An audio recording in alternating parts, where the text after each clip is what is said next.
At this point, all we know is that the trolls are abducting people and killing people. They don't really know for what reason they're being abducted and carried away, though. Although, considering Berserk, you can make that logical connection, honestly. I mean, we'd already seen Rosine with her bug creatures running off with kids in order to transform them into other bug creatures. I know they were trying to call us those fairies, but they were definitely not fucking fairies.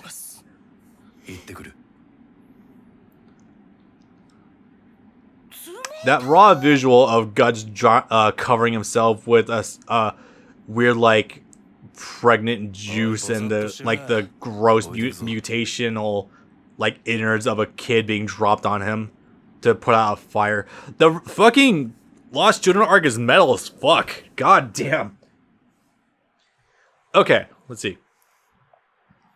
That was also definitely when Guts was at his absolute most violent too, and very close to actually being controlled by the Beast of Darkness, and not just being a visual metaphor. Oh boy. So, I think you guys know where we're heading to. Actually, yeah, this level is going to, considering the next level is going to be over at back at Flora's place. Yeah, you probably know what's coming up in this level if you're familiar with it. Fighting a bunch of trolls and a certain pair of intestinal titties. If you have no idea what I'm talking about, that might just sound like the most strange thing ever I just mentioned, but nope, it makes complete sense in context. Would still destroy it? Yeah, I would. You know, would definitely use a condom though, like without question. Residual thoughts of the trolls. You can do that.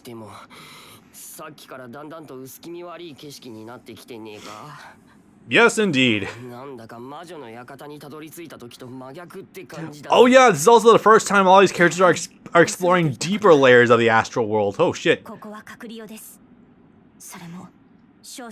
Not a very nice part.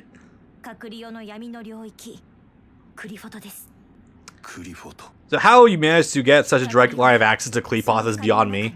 I think it's because this is Slan's domain, supposedly. I believe that's the case.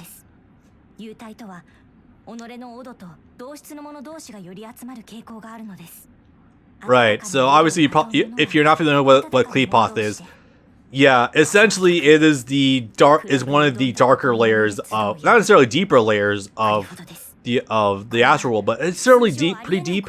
It's like probably one step above the abstract layer, I'm pretty sure, which is where the God Hand reside generally. This is pretty deep. It's also one of the darker areas because this is where like a lot of feared creatures reside. You know, i.e. trolls, a lot of weird abstract creatures. Probably a few. You'd probably legitimately find like SCPs, skinwalkers, Slenderman, the Rake down here. Like these days, if you were to do it with humanity's current consciousness, you probably end up down here. And probably Dick Cheney as well, but hey, that's just me. I know what I said. It most likely has already begun with the appearance of a certain person. It's like we took one of the deepest creatures of the astral world and propelled them way to the top.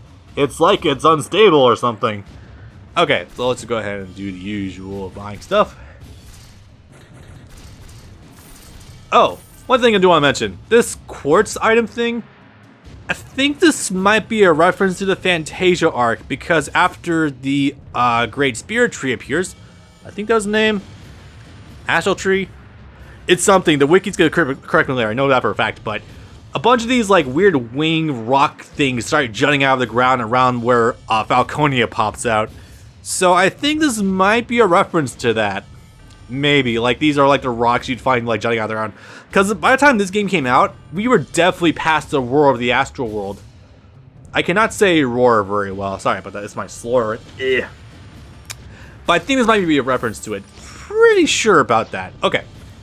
So, Kleepoth, here we go. Last time we had teleporting mazes to go through, and 2 whole levels as well. The usual traditional giant ass end game level for an anime game on the PS2.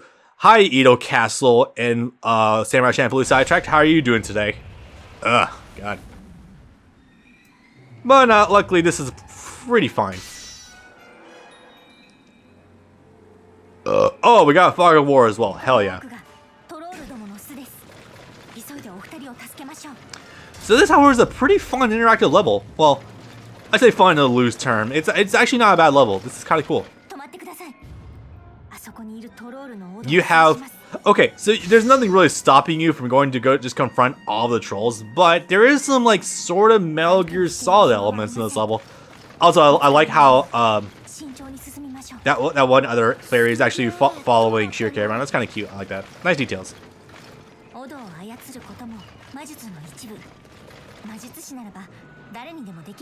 By the way, yes, Oda is essentially this series' version of like Ki, Chi, Spirit Energy, Chakra, you know, all that shit. Can we just keep going? I guess so. Huh, cool. Like, this level isn't hard at all. It's just, if you want to partake in like the whole stealth elements, it's really not bad. You guys want to catch up? Also, I will say though that Kleepod is nowhere near as nightmarish as it was on the PS2, or just in general. Like, it's way more claustrophobic in the actual manga. Like actual thin, like thin tunnels.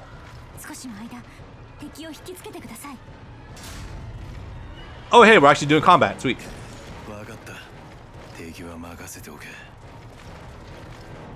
Are they approaching? Yes, they are. Okay, we have contact, boys.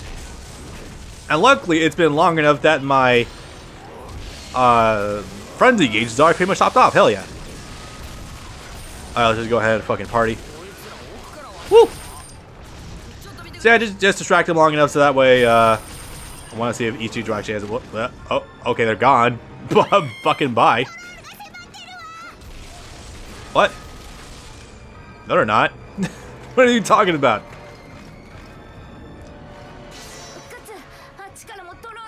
Where? Okay, coming from this way, I think. Not the side. This is so confusing. I don't know where they're coming from. Oh. Okay, that would do it. Ah, God.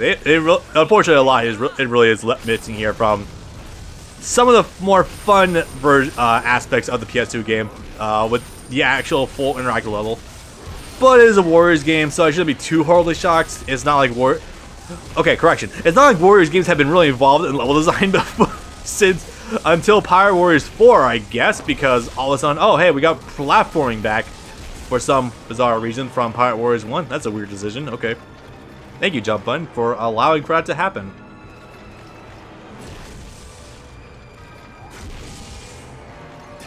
This certainly is still happening.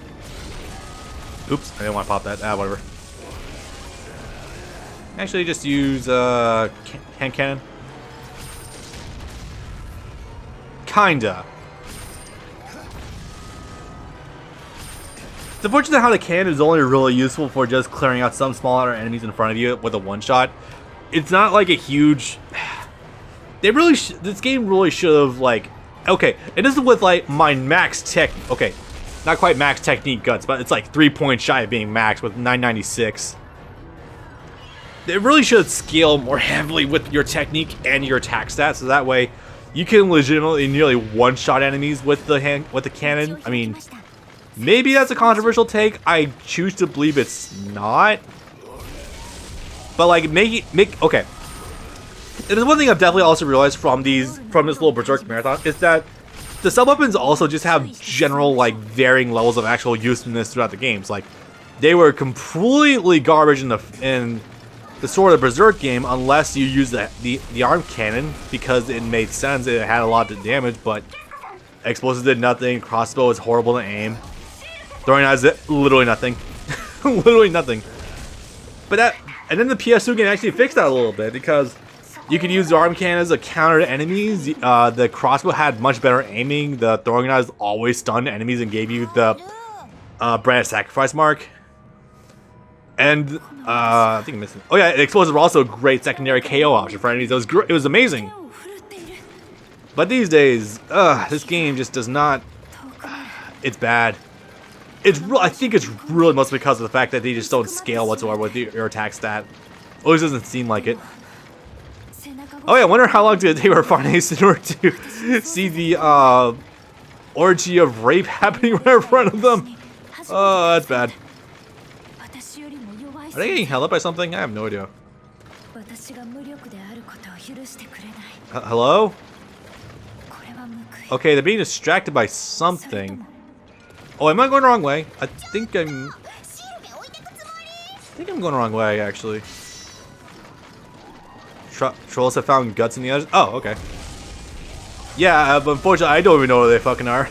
Okay, this is, oof, okay. I seem to have lost them at some point in time. Okay, I can call the Skull Knight's horse. Hell yeah. There we go.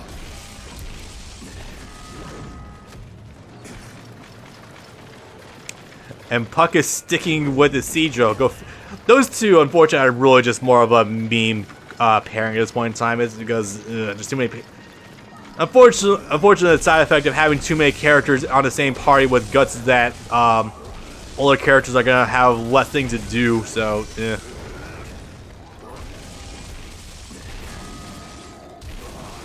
There we go. God, seriously, the strong 3 with him is still real.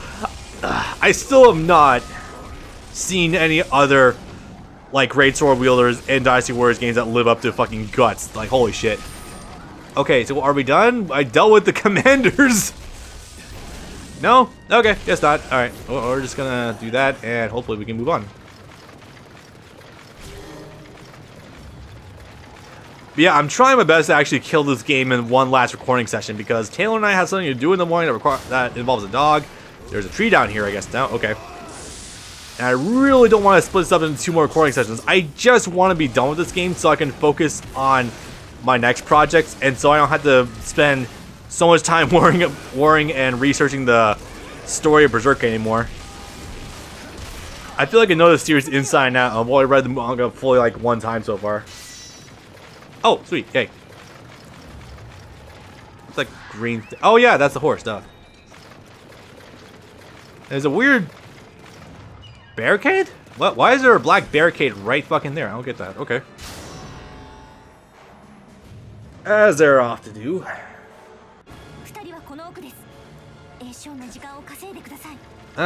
Makes sense. Okay. It is on Berserk difficulty too. Like, this is not that bad, really. I'd like to mention that with the with the option that you can just money level your characters as well, getting characters to level 100 is not that difficult, but the fact that each one is really, like, 2 million gold, that was over, like, the collective, like, a dozen hours of gameplay at least in order to get that much money, and that's not with taking easy on, like, lower difficulties either. That's, like, high-level stuff.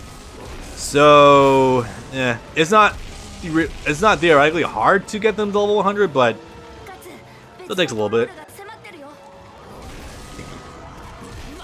I will say this is one of the few games, especially that like you will actually see yourself reach level 100 before the end of the game's over. Like completely. My guts was actually like level 98 when I was taking on the very final level of the game. Not kidding about that. That was with minimal money grinding as well, or not money grinding, just money leveling in general. Let's just fucking go with it here. Oh, that was a dynamic version. Okay, that makes sense. Level design is getting kind of weird, though. Are we through? Yeah, they're over here. Excuse me. This is nothing. Yeah, I like to have more to add to commentary right now, but unfortunately, like, legitimately, there's not much different here that I haven't covered ad nauseum in the PS2 game. Most I can say is that this level is a lot more clean-cut and easier to navigate than the PS2 game's final level was for Kleepoth. I mean, that's saying literally nothing because that was an actual multi-level maze. So, Probably back point comparison, but still, it bears repeating. Because it feels like that one just legitimately took for fucking ever. And meanwhile, here I am. Only 2.5 hours into recording, and I'm already nearly done with Queepots. That's really good. So after this is going to be 2 more levels that will involve getting the Berserker armor, and then 1 pretty short level, and Vertanis. And oh boy, Vertanis is going to actually take a little bit of work. Yay, we got him. Oh my god, Farnes is adorable here. Jesus Christ. Not gonna lie, I do kind of stand Farnes a little bit now, because she is incredibly adorable with the shortcut hair. Initially I was kind of not really a fan of, but it's really grown on me, so, and her character as well, so yeah. Excuse me. From which direction? Oh, we are. That little part. Okay.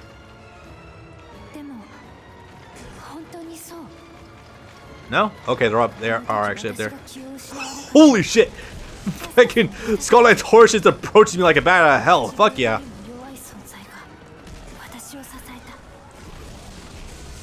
Did everyone actually just say that, or is that text still there? This is what character development is, Farnese. It's amazing, I know.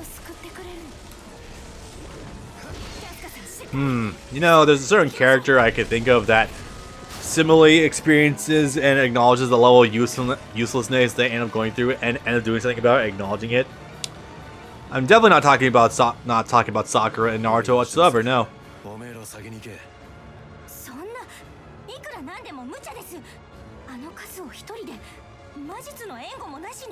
No backup, no elves, nothing. Guts just by himself.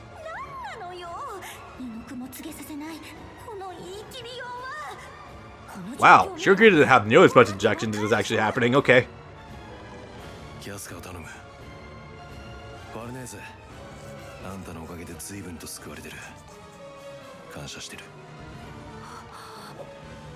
It should be also very evident at this point in time that Farnese is indeed growing a giant fucking crush. Why is Kazu's hair freaking out?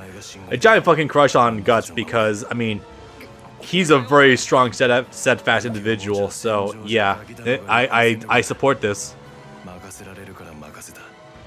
I'm just saying, if Guts is unable to get back with Casca because of PTSD and all that shit, or maybe dying in the future, I'm just saying I fully support her and Farnese fucking once or twice. Aw, no cathartic smile.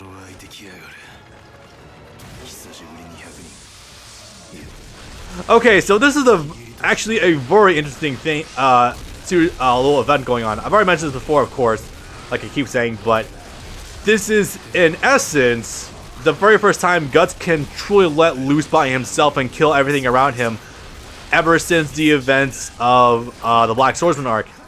Like, probably since the Tower Conviction even, because he thought we were a puck even. Just being able to, this is the first time he's able to feel like this since the 100 manslaughter in the Golden Age. So, good for him. Unfortunately, it is going to fuel the Beast of Darkness a little bit more because being able to just cut loose and just destroy. So, I mean, probably not the best thing in the world, but it is cathartic for him, I guess. So, yeah. It is much easier for him to fight 100 enemies all at once rather than having to a few enemies and with Casca behind you. So, there is that. But now is when things get a bit fun. And also heavy censorship. I mentioned this before. You know what this is. Yep, creeping up through even just one layer of the astral world is fucking Slan. Remember how she was getting a little bit moist from Guts putting up a fight against Femto? Yeah, she's back for more. And also covered in way more tentacles now, because every time Slan appears, she's covered in more tentacles. Because titties don't want to maintain a good rating. Still kind of prominent though, but yeah, there's a lot more tentacles here on display than there was in the PS2 game. I don't think the PS2 game actually got like limited ad revenue. Now I think about it. I think it's still like totally where it was when I first published it. Maybe. Slan's not bad. Like, Not in terms of my opinion on her. Actually, she's one of my favorite God Hammers. Funny enough. I mean, what's the competition? Void with no interactions, and the other two who have like nothing. Really? But no, Slan the boss fight is actually kind of easy. Mostly in the fact she's mostly a puzzle boss. Oh god, the frame rate, right? It tanks here in some areas. So essentially, she's more of a puzzle boss. You have to go through and she teleports. You get a few hits in on her. You occasionally do back away when she's going to attack with her wings. I think you need to open her up for attacks too. I'm not sure about that.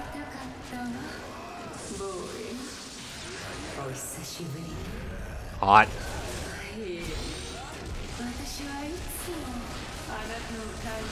Oh, look at that. Mario, the last phase of the boss fight. Legitimately, she is actually kind of... She's not atrocious to deal with on Endless Eclipse mode, but here... Well, she definitely requires abuse of the strat, just running away and just filling up your... God, this is terrible to look at. Oh my god. And just filling up your frenzy gauge, more or less. Because those wings have the stupidest hitboxes I've ever seen in an anime game. Like, it's really bad. Like, even if it looks like you're nowhere near being hit, she'll still hit you. Because, of course. Aside from that, she's not nearly the puzzle boss that she was in the PS2 game, luckily. But even then, I didn't think she was too terrible in that game. Occasionally she knocks you away, it does minimal damage, it's fucking whatever. Anyway, time to make the screen orange again. Also, low-key, I think they actually made her tits bigger for this form. So it's ironic. We were covering more of her, but we made her more stacked. Yeah, definitely is on brand for a Tecmo Koei game. I'll definitely, yeah, like, am I crazy? Is she much more busty than she usually is? Like, is there any Slan stands in the audience? Because I think she is. Maybe. That said, though, they're modeling her with abs, and I am a big fan of that. I don't know, man. Women with muscles? Yes, please. Okay. So that was painfully easy. Skullred didn't intervene. There wasn't any, like, intermissions with using the arm cannon. Didn't even lose the armor. Didn't even lose the armor. Make out with the pig guts. Well, troll guts, but really not far off the mark. Also, it's weird because, like, actually in the Endless Eclipse, she spawns with, like, also an army of the ogres as well. Like, boss level, boss strength ogres. So, curious, okay. They really did downplay her in this version, didn't they? Well, they also altered the fuck out of the boss fight against Femto in Endless Eclipse versus in the story mode. So I guess it's just a difference in, like, perspective and accessibility. Yeah, Slan was the one that was kind of keeping Kleepos, or at least this section of Kleepos up and running. The one that was intersecting with the human world. So, time to use a trick. A very time for magic tricks. So time for a thing that will end up fucking up the world later. You know, it's impressive because we actually... Remember how we did teases all the way back in the Sword of the Berserk game? Yeah. Unfortunately, not being shown here is the fact that this world is... This layer is also being sucked into the Vortex of Souls. Oh no, wait, we are showing it. Okay, cool.